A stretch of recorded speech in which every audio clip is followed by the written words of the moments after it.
जब मैं बिल्कुल पहली बार वृंदावन आया तो बस मेरी मां जानती थी, बाकी तो मैं छुप कर आया था। कुछ लोग मुझे लेकर आए थे। अब जो लेकर आए थे उनमें से एक माता जी ने मुझसे कहा, बोले आज जब बिहारी जी का दर्शन करने जाना, लाल जी की छठी का दिन था, उसी दिन शयन आरती करके हमको वापस निकलना था।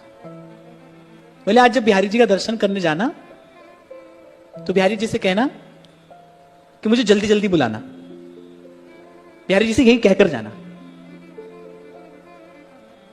अब मैंने मन में सोचा, मैंने कहा भाई मैं तो एक ही बार बड़ी कठिनाई से आया हूं, अब मैं इनको अपने घर की स्थिति क्या बताऊं। और बस इसी उधेड़ बुन में हम मंदिर पहुंचे, शयन आरती हो रही थी, बस शयन आरती करते हमको निकलना था। तो मैंने श्री बिहारी जी से कहा, मैंने कहा मैं तो जल्दी जल्दी आ नहीं सकता, आप जानते हो, एक बार बड़ी कठिनाई से आया हूं। तो मैंने कहा मेरा तो जल्दी जल्दी आना संभव नहीं है, आप ही मेरे साथ चलो, आप ही चलो मेरे संग। और ऐसा मुझे लगा शायद अंतर्यामी की आवाज होगी।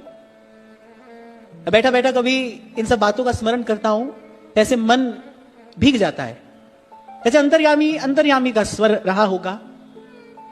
ऐसा लगा कि जैसे श्री बिहारी जी ने कहा कि ले चलो तो हम चलें।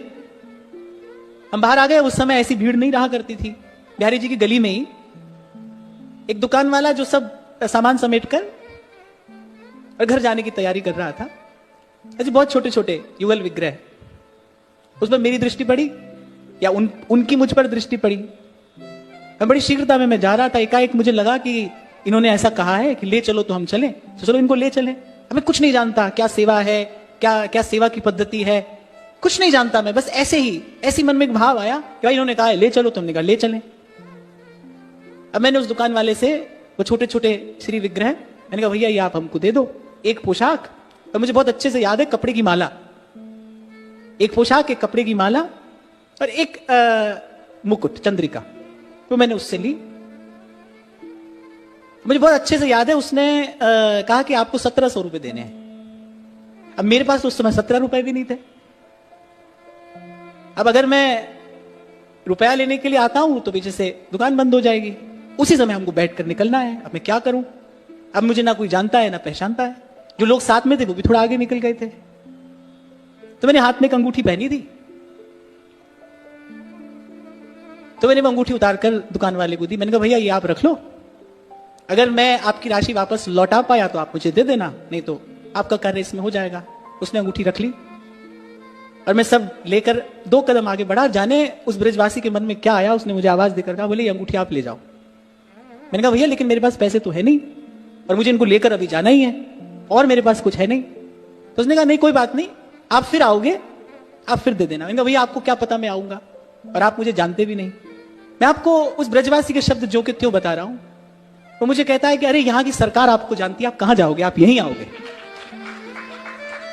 मैंने कहा आप तो मुझे जानते नहीं। बोले क्या हुआ, लेकिन यहां की सरकार तो आपको जानती है, आप कहां जाओगे, आप यहीं आओगे। और मैं लेकर घर पहुंचा। शायद हम सुबह 4 बजे के करीब हम घर पहुंचे और 6 बजे